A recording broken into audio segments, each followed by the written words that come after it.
Haleluya, amin. 1 Timotius 6 ayat 11 sampai dengan 12, saya undang kita untuk membaca dua ayat ini. 1 Timotius 6 ayat 11 sampai dengan 12.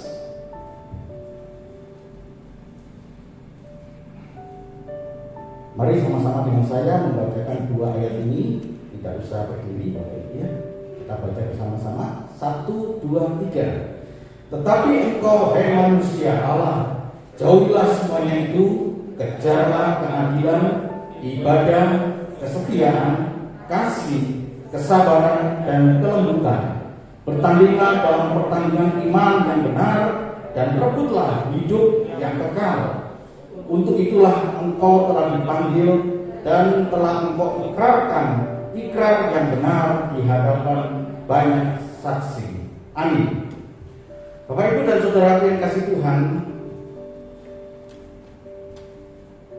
ayat 11 berkata, tetapi engkau, hai manusia Allah, memang menunjuk pada satu pribadi saja, yaitu Timotius.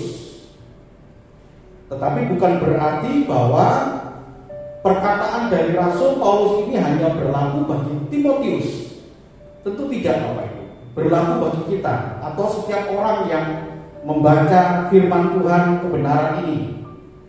Tetapi engkau, hai manusia Allah, jauhilah semuanya itu. Saya sedang mengingatkan kepada Bapak Ibu bahwa manusia Allah adalah seorang yang mengabdi kepada Tuhan. Itu disebut sebagai manusia Allah. Jadi bukan manusia yang super power, bukan manusia yang hebat gitu ya, bisa terbang, bisa pindah dengan kecepatan yang tinggi, bisa mengangkat beban yang begitu hebat seperti Hercules atau apapun gitu ya, seperti Superman atau seperti Batman, seperti manusia-manusia Ultraman. Bukan itu. Justru kebalikan, bahwa manusia adalah Allah. Manusia Allah itu adalah manusia yang makin hari menekuk hatinya menjadi seorang hamba. Kesenangannya mulai berubah dari kesenangan dilayani, dari kesenangan melayani. Kesenangannya mulai berubah dari kesenangan dipuji menjadi kesenangan untuk memuji Allah.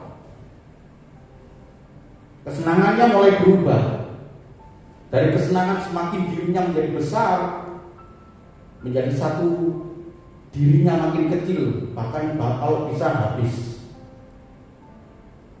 Yang nampak adalah kemuliaan Tuhan. Itulah manusia Allah. Jadi kalau kita lihat di dalam ayat 11, tetapi engkau, hai manusia Allah, jauhilah semuanya itu. Setelah Rasul Paulus mengatakan dalam ayat yang ke-3 sampai dengan ayat yang ke-10, itu berbicara tentang 8 penyakit. 8 penyakit ditambah dengan penyakit yang utama. Ada penyakit yang utama dan ada penyakit bawaan. Itu kalau kita bicara seperti sekarang ini ya. ada penyakit bawaan. Ada 8 penyakit.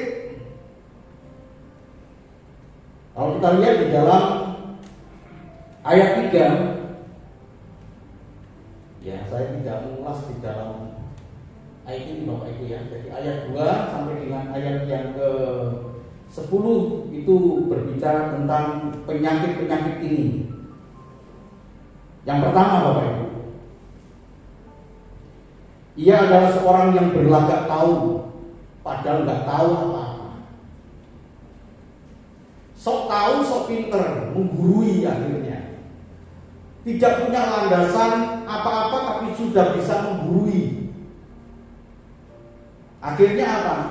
Ayat 3 coba Bapak Ibu lihat, ajarannya adalah ajaran yang sesat.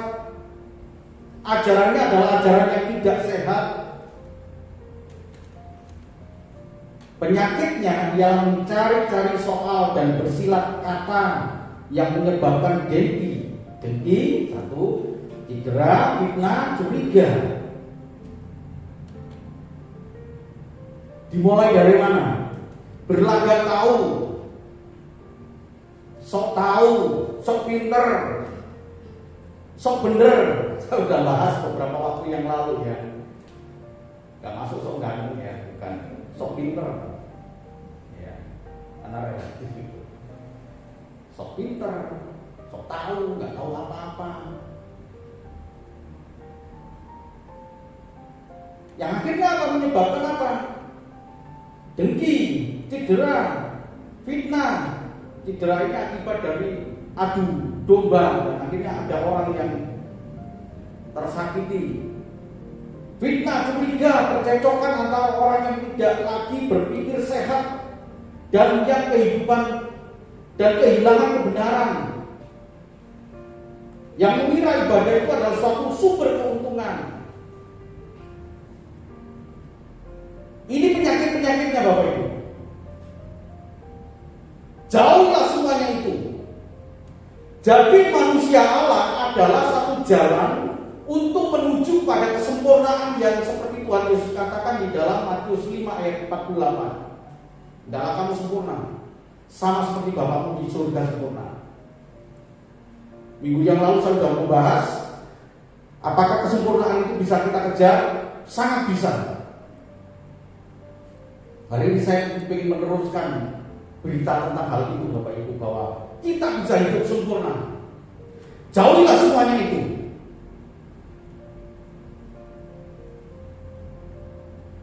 Setelah penyakit ini kita jauhi, baru kemudian Rasul Paulus kemudian menulis di dalam ayat ke-11, kejarlah keadilan.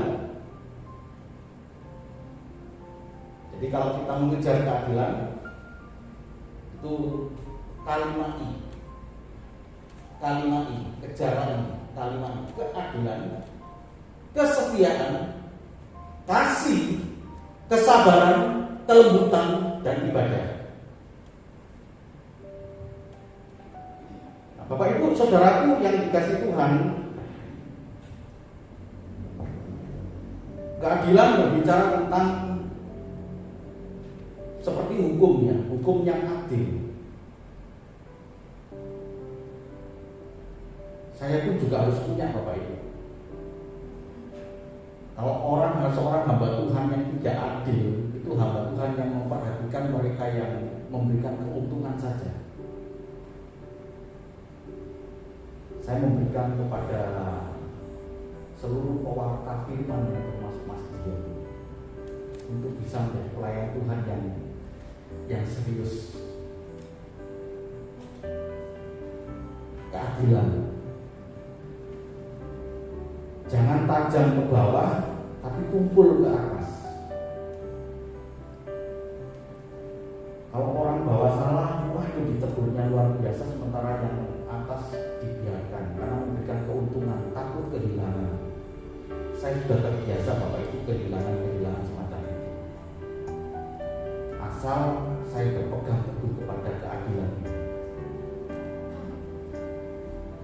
Jadi kalau saya sedang ke bawah itu seperti tajam, enggak, ke atas pun juga tajam. Jangan terus kemudian ketika saya yang ke bawah tajam kemudian berkata, wah ini nang aku kau enggak. Saya berani menegur kepada orang-orang yang memberikan keuntungan kepada saya sudah cerita kepada Bapak Ibu. Sampai orang itu sudah tidak memberikan keuntungan dan lain sebagainya. Tidak ada masalah, saya tidak takut. Tidak takut Bapak Ibu. Asal adil aja. Kemudian kesetiaan. Kesetiaan itu seperti pokok anggur dengan rantingnya. Setia. Saya tidak minta Bapak Ibu setia kepada saya, tapi setia kepada Tuhan Yesus.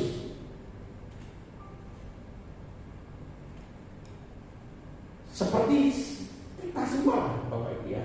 Saya pun juga berusaha untuk Tuhan melekat kepada Tuhan.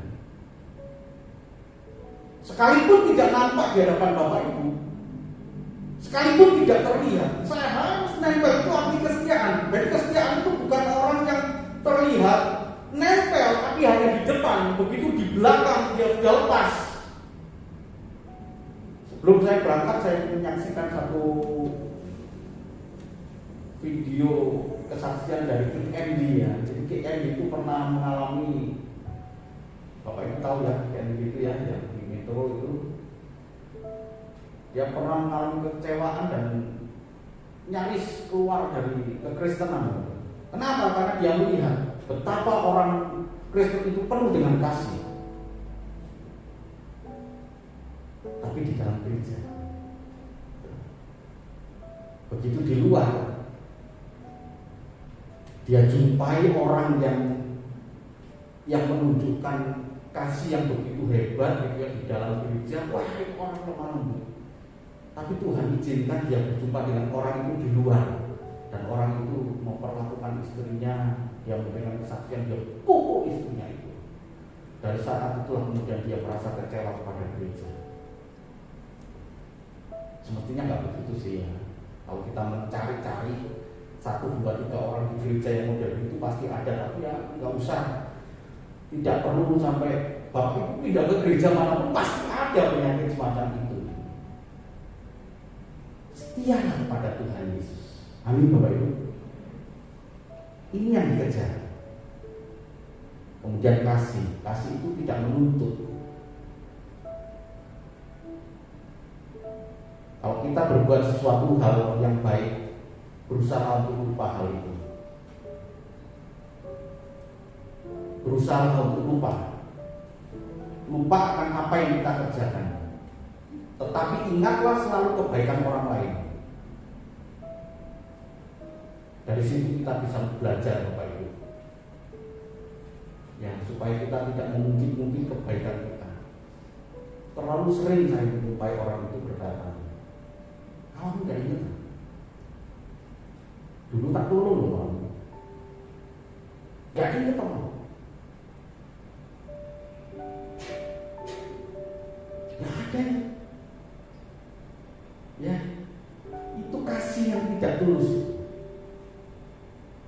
Kalau kebaikan kita lakukan, berusaha untuk melupakan kebaikan kita, tapi jangan pernah melupakan kebaikan orang lain. Tadi pagi saya sampaikan, kita berusaha menyembunyikan kesedihan dan kesusahan kita, berusaha untuk tampil seperti orang lepas merdeka. Dan perlu Bapak Ibu ketahui, tempat yang haram bagi saya, tempat yang haram bagi saya untuk cerita kesedihan. Tahu maksudnya di mana? Orang tua. Saya nggak pernah cerita kesedihan saya sepanjang orang tua saya itu. Maksudnya ketika kami berumah tangga, kenapa Bapak Ibu? Terlalu lelah dunia. Sudah capek orang tua. Jangan ditambahi dengan cerita kesedihan. Tapi ketika saya mendapatkan satu berkat yang begitu hebat, pertama kali tempat untuk menceritakan sukacita saya adalah orang tua. Ketika kami bisa KPR BTN 15 tahun, bayangkan Bapak Ibu. tahun 95 saya mulai nyicil rumah itu. Orang tua lah yang pertama kali saya kasih kabar, Pak, Bu, aku wis nyicil rumah. Beliau senang. Tapi ketika kami ada problem haram bagi saya, ini berlaku saya loh, bukan berlaku bagi Bapak Ibu.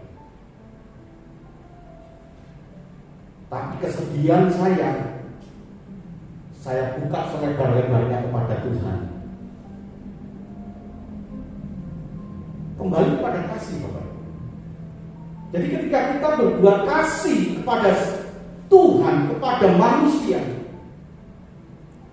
apalagi kepada Tuhan, seperti titik air di lautan itu, belum ada apa-apanya. Jadi kalau kita berkata, saya sudah berbuat sesuatu untuk Tuhan begini-begini, terlalu kecil.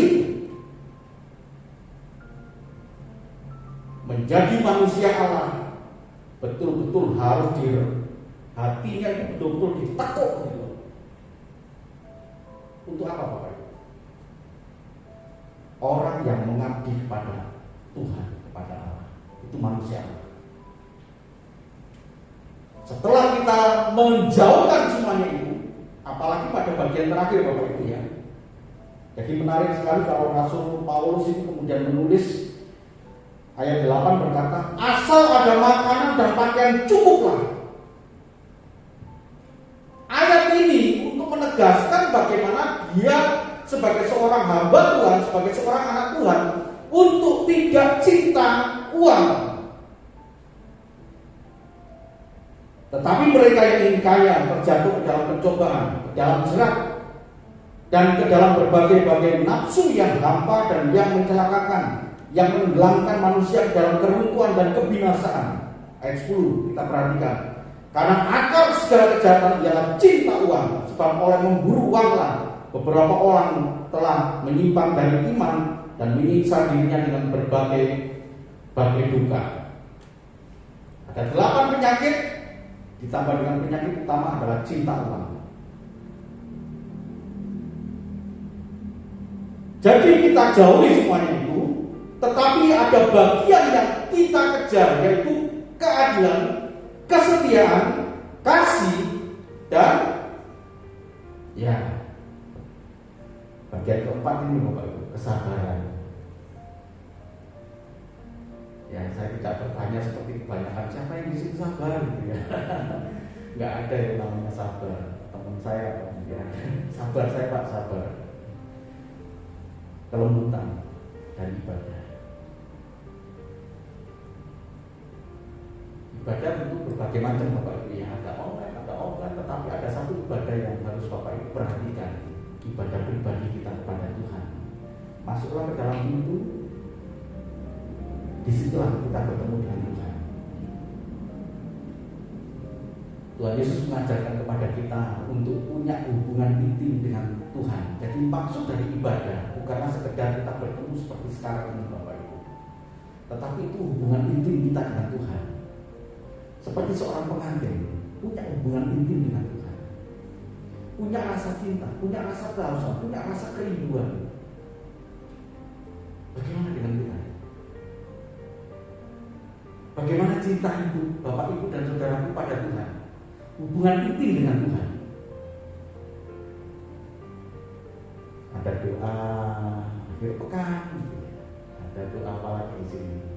Ya, doa pagi belum dimulai Pak Yogi ya. Mungkin bisa dimulai Pak Yogi. Hubungan intim untuk Pak Yogi. Jadi itu kita mengaku kepada Tuhan bahwa kita punya pribadi yang memelihara hidup kita. Kita tidak bisa hidup tanpa Dia. Itu adalah keuntungan. Jadi kalau dikatakan di dalam ayat ini bahwa ibadah itu memberikan satu keuntungan. Keuntungan kita itu bukan keuntungan secara finansial, bukan secara materi Bapak Ibu. Tapi keuntungan kita ini kekuatan hidup yang kita peroleh karena jalinan cinta kita kepada Tuhan. Kejarlah K5I Mungkin kita gagal di sini ya, bukan gagal dalam pengertian nilainya masih 6, tidak ada masalah Bapak Ibu.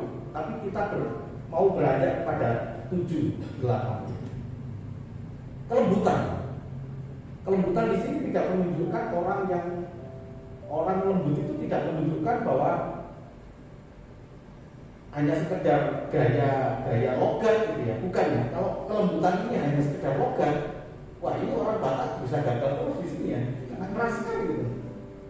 Atau orang lain atau orang Madura, enggak, bukan kelembutan di sini adalah menerima keadaan ya dengan hati. Disakiti dia terima. Jadi bukan menunjukkan seperti orang Solo gitu ya, monggo pinara, dan orang berkata, wih lembut banget gitu. Enggak, bukan itu. Ya sangat berbeda. Ini kita kejar.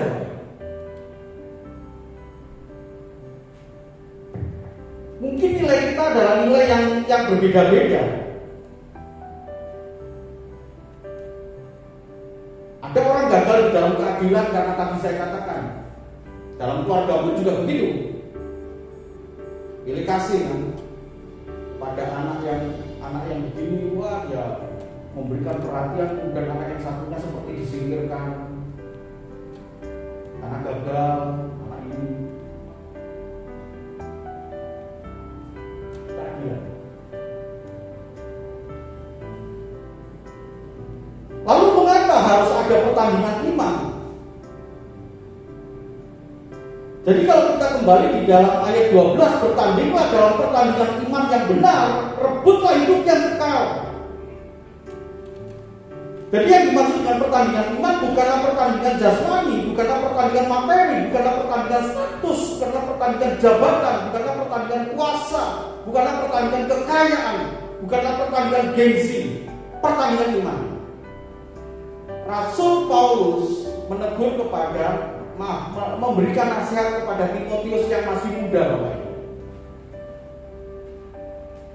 Jadi dia adalah anak muda, umur sekitar 17 tahun, yang punya karakter yang masih menggebu-gebu gitu ya. Diingatkan itu, kamu bukan.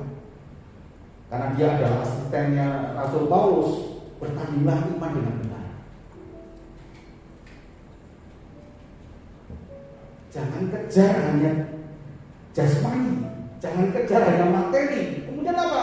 Kalau orang kemudian sebagai seorang pelayan Tuhan dan kemudian dia punya label yang begitu mewah, misalkan naik mobil gitu ya, naik mobil, orang lain kemudian melihat, wah hebat, dan kemudian dia mengecap di situ. Nilai berkenannya Allah jangan hanya dinilai karena dari sisi materi. Karena saya dicintai Tuhan, maka saya diberkati Tuhan. Bukti Allah berkenan adalah Allah memberikan jasmani kepada orang itu. Jangan begitu, Bapak Ibu. Bukti bahwa dia disenangi Tuhan, maka Tuhan memberkati dia dengan jasmani, dengan perkara-perkara materi ini. Itu yang berbahaya. Diingatkan oleh Rasul Paulus, bukan begitu pertandingannya.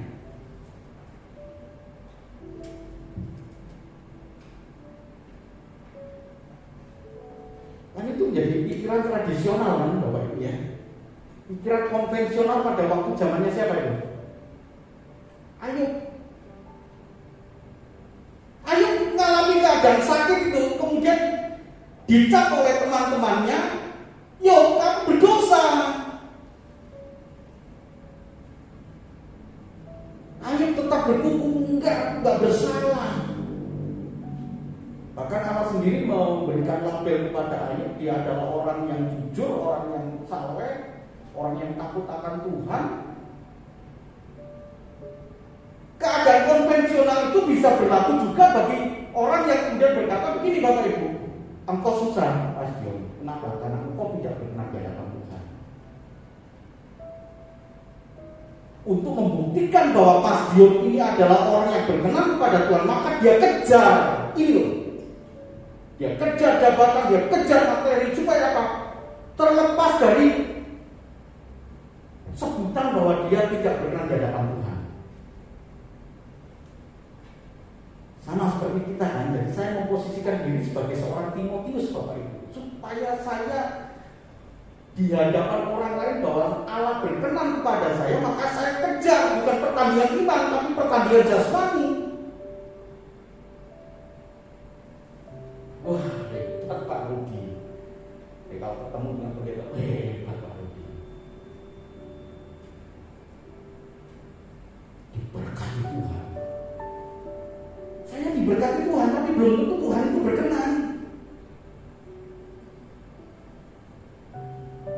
Jadi perkenanan Allah, Tuhan berkenan kepada kita tidak tergantung dari apa yang kita punya. Sekarang bayangkan Bapak, ada berapa banyak pendeta-pendeta, saya juga punya teman gitu ya, yang ada di Kalimantan, yang kirim berita kepada saya, apa kabar? Saya nanya kepada teman saya itu, kabar baik Pak, sini sinyal susah. Lagi apa? Saya lagi di kebun, lagi berkarya. Coba Bapak. Saya nanya berapa jarak rumah dia dengan jarak tetangga dia ya Pak. Pak, di sana jauh sekali Pak. Saya di tengah hutan. Apakah Allah tidak berkenan kepada dia? Kalau kita sekedar menilai seseorang berdasarkan pertandingan materi, pertandingan status, jabatan, kuasa, kekayaan, dan gengsi,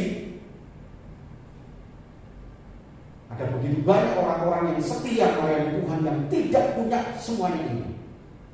Tapi Allah berkenan. Jadi Rasul Paulus menyatakan kepada Timotius, kejarlah, bertandinglah dalam pertandingan iman yang benar. Bukan pertandingan yang tadi saya sebut. Pertandingan iman itu adalah belajar dari pertandingan olahraga yang hanya satu juara.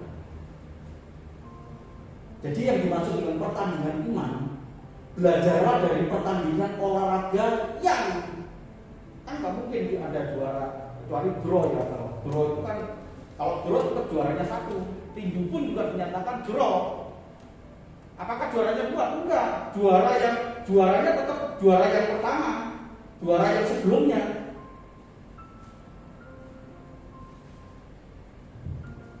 Tetap juaranya satu orang. 1 Korintus 9 ayat 24 kalau membaca.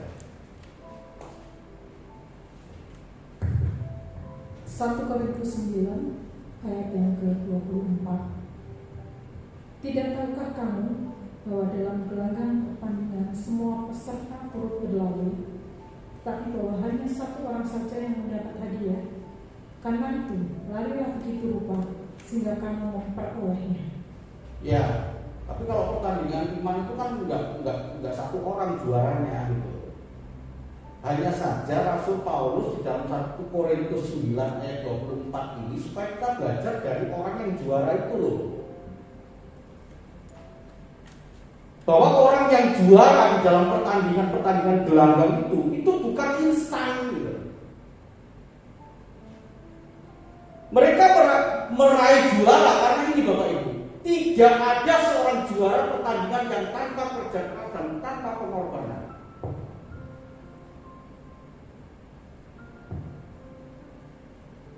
Ini yang menjadi bagian kita ini. Kerja keras itu loh Bapak Ibu. Apa yang kita kerja keraskan? Ya balik ke kalimat ini tadi, keadilan, kesetiaan, kelembutan, kesabaran, ibadah, itu yang kita kejar. Dan rupa-rupanya pengorbanan melepaskan penyakit 8 tadi itu pekerjaan yang suka Bapak. Bisa memahami Bapak begitu. Jadi kalau kerja keras di sini, kerja keras apa? Tadi itu ya, kejarlah kasih, kejarlah kesetiaan, kejarlah kelembutan, keadilan, ibadah. Kerja keras itu. Tapi pengorbanan melepaskan 8 penyakit yang sudah melekat dalam kebiasaan hidup kita, kemudian kita lepaskan, itu pengorbanannya besar, Bapak Ibu.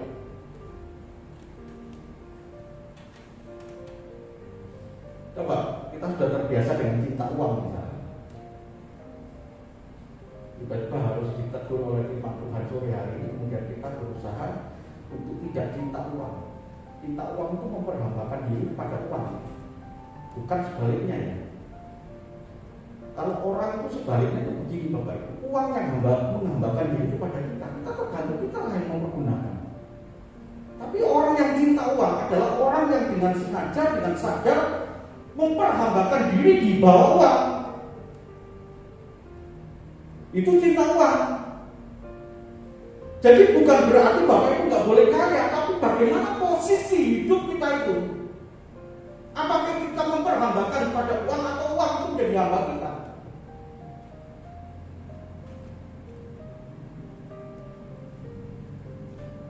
Kerja keras.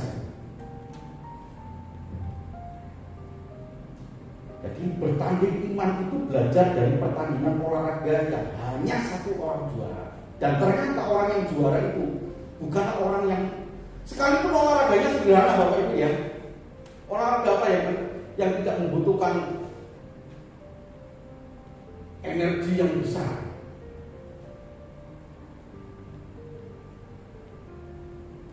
Catur, wah mikir itu, catur, atau bridge itu ya, aku mikir juga, strategi juga.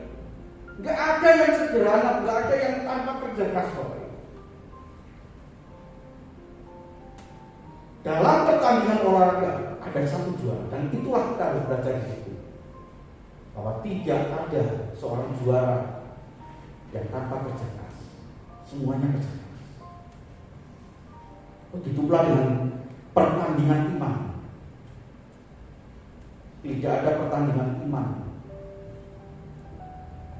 yang menjadi orang Kristen yang leha-leha itu nyantai, nggak ada kerja kerasnya. Tidak kan Bapak Ibu kan sudah melayani Tuhan, kemudian kalau saya lihat ya, apalagi pada masa-masa beberapa waktu yang lalu ya, masa-masa pandemi itu luar biasa loh Bapak Ibu. Kita syuting, tanya Mbak Billy, Om Budi syutingnya berapa?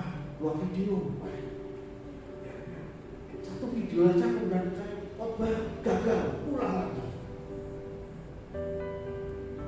Bapak Ibu nonton, udah jadi itu. Padahal kadang-kadang ada ingat juga ya. Bayangkan harus syuting itu susah loh Mas Dino. Kalau sekarang kan enak, Bapak Ibu di depan saya bisa interaksi, kemudian saya bisa bersemangat gitu ya, khotbah bersemangat. Syuting itu kosong bangku, bagaimana saya bisa?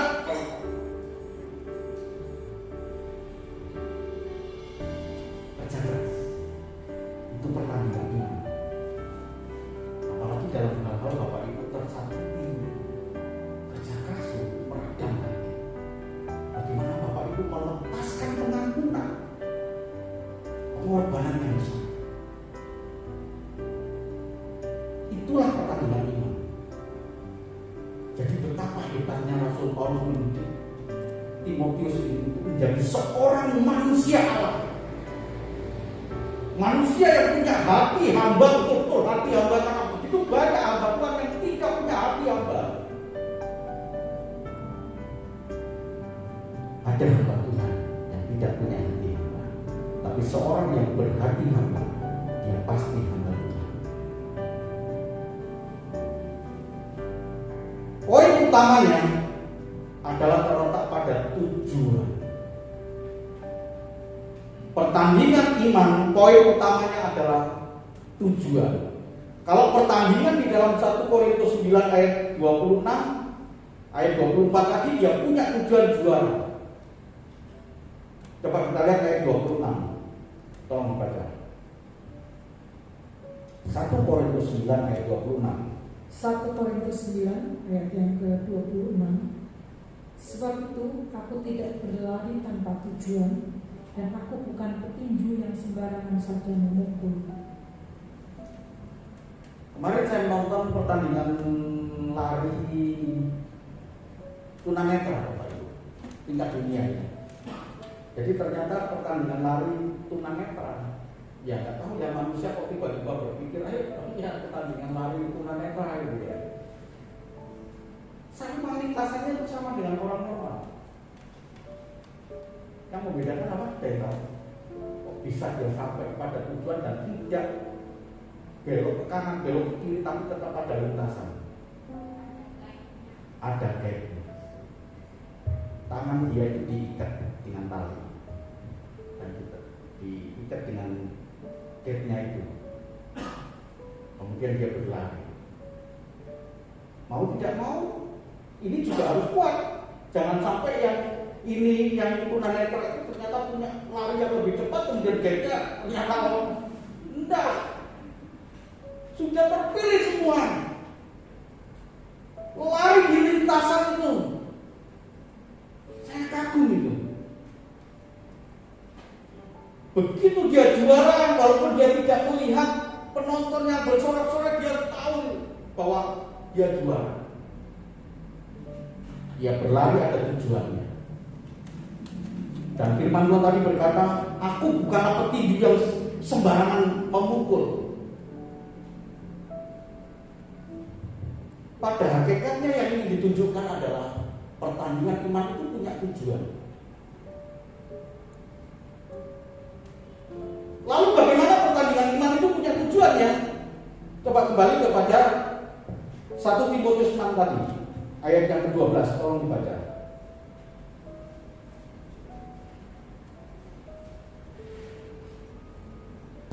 1 Timotius 6 ayat yang ke-12. Bertandinglah dalam pertandingan iman yang benar dan rebutlah hidup yang kekal. Untuk itulah engkau telah dipanggil dan telah engkau ikrarkan ikrar yang benar di hadapan banyak saksi. Tujuannya apa tujuannya? Tujuannya di mana tujuannya? Goalnya di mana? Goalnya. Rebutlah hidup yang kekal. Rebutlah hidup yang kekal. Kan berbeda dengan tadi kan, bukan gengsi, bukan jabatan, bukan kekuasaan, bukan jasmani, bukan materi kan. Rebutlah hidup yang kekal.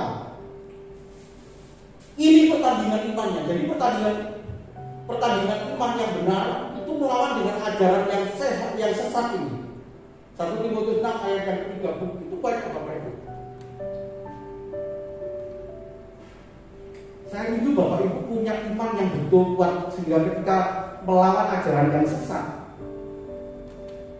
Saya dapat laporan beberapa jemaat kedatangan tamu, Pak, saya didatangi dari gereja ini, Pak, saya didatangi gereja ini. Kemudian di gereja itu kemudian ngajak diskusi dan lain sebagainya. Dan ternyata dia menolak Yesus sebagai Tuhan dan Allah. Hanya menempatkan Yesus sebagai nabi, hanya menempatkan Yesus sebagai satu manusia spiritual yang hebat. Ini ajaran sesat. Perlu pertandingan iman. Rebutlah hidup yang kekal. Sama seperti seorang pelari, sama seperti seorang olahragawan yang merebut juara. Jadi Bapak Ibu dan Saudaraku, sore hari ini kita tahu tujuan hidup kita. Hidup yang kekal itu adalah tujuan hidup kita. Dan ternyata untuk melangkahkan kepada merebut juara menjadi hidup yang kekal tadi itu perlu kerja keras, perlu dengan pengorbanan. Itulah pertandingan iman.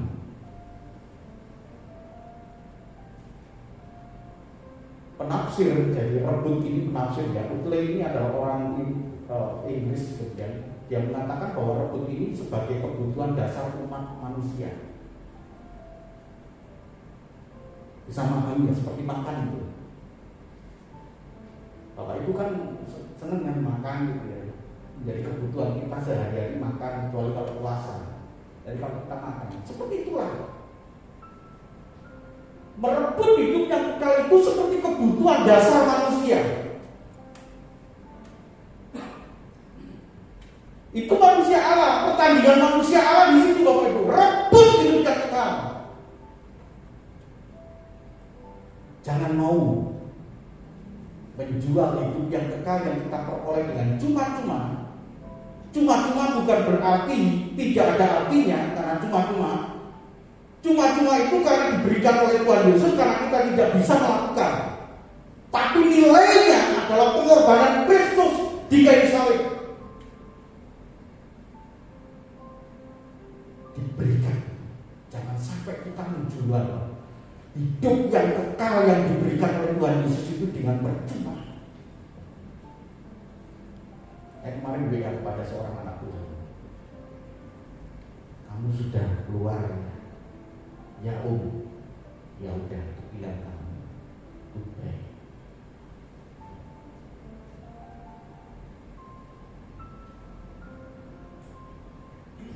Berjuanglah.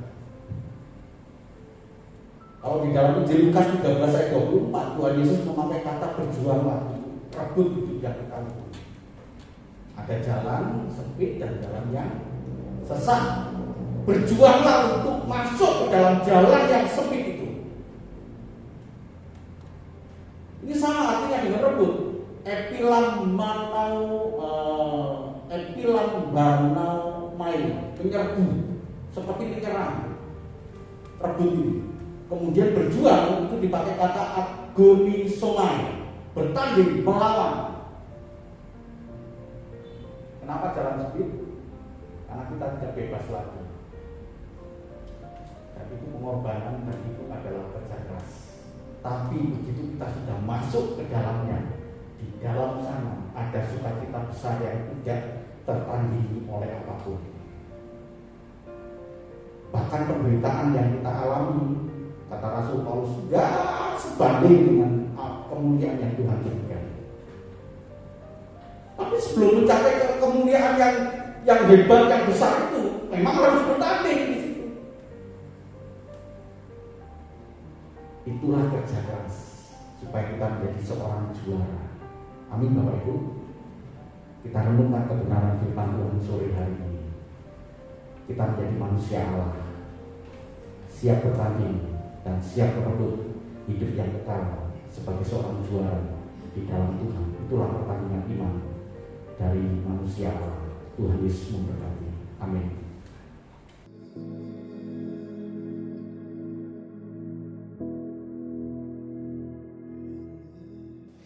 Mari Bapak Ibu dan Saudaraku yang kasih Tuhan, kita akan bersekutu dengan tubuh dan darah Tuhan. Kita akan persiapkan terlebih dulu dan kita akan bersekutu dengan tubuh dan darah Tuhan. Mari kita satu di dalam doa. Bapa kami yang ada di dalam kerajaan surga, kami bersyukur kepada Engkau Tuhan. Kami telah mendengarkan kebenaran firman Tuhan. Engkau menuntut kepada kami Tuhan, untuk kami bisa menghadirkan kerajaan Tuhan dalam kehidupan kami, yaitu berupa damai sejahtera. Terima kasih Tuhan, terima kasih. Kami sebentar lagi Tuhan akan bersekutu dengan tubuh dan darah Tuhan, dan inilah kebenaran firman Tuhan. Sebab apa yang telah kuteruskan kepadamu telah aku terima dari Tuhan, yaitu bahwa Tuhan Yesus pada malam waktu ia diserahkan mengambil roti, dan sudah itu ia mengucap syukur atasnya. Ia memecah-mecahkannya dan berkata, inilah tubuhku yang diserahkan bagi kamu, perbuatlah ini menjadi peringatan akan aku. Mari kita angkat roti dengan tangan kanan, lebih tinggi dari kepala kita, hormat akan tubuh Tuhan. Bukankah roti yang kita pecah-pecahkan adalah persekutuan dengan tubuh Kristus? Haleluya. Dalam nama Tuhan Yesus kita makan tubuh Tuhan. Amin.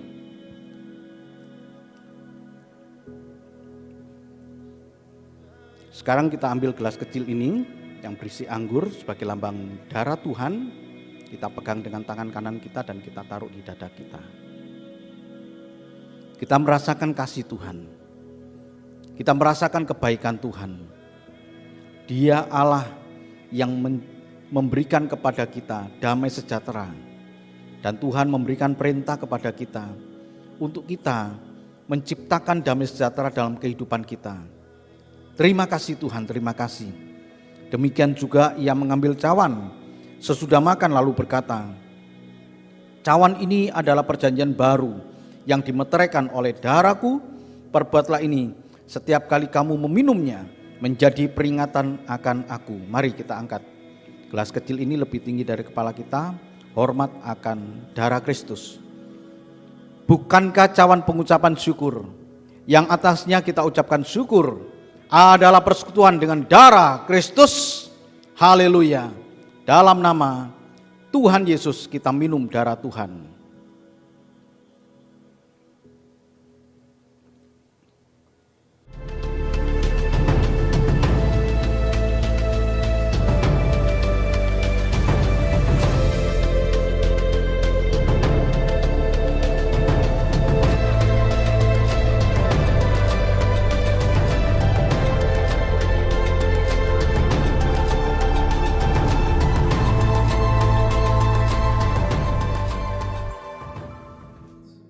Terimalah berkat dan anugerah dari Allah Bapa di surga, kasih dan cinta Tuhan kita Yesus Kristus, anaknya yang tunggal, dan penghiburan kekuatan dari kuasa Roh Kudus menyertai kita mulai saat ini, esok bahkan sampai Maranatha Tuhan Yesus datang menjemput kita.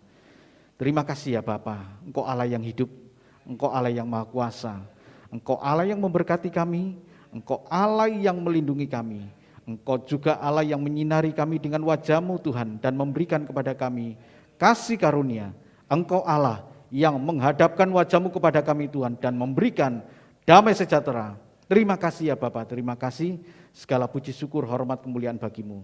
Di dalam nama Tuhan kami Yesus Kristus, kami sudah berdoa dan mengucap syukur. Semua yang percaya mengatakan, amin. Tuhan Yesus memberkati.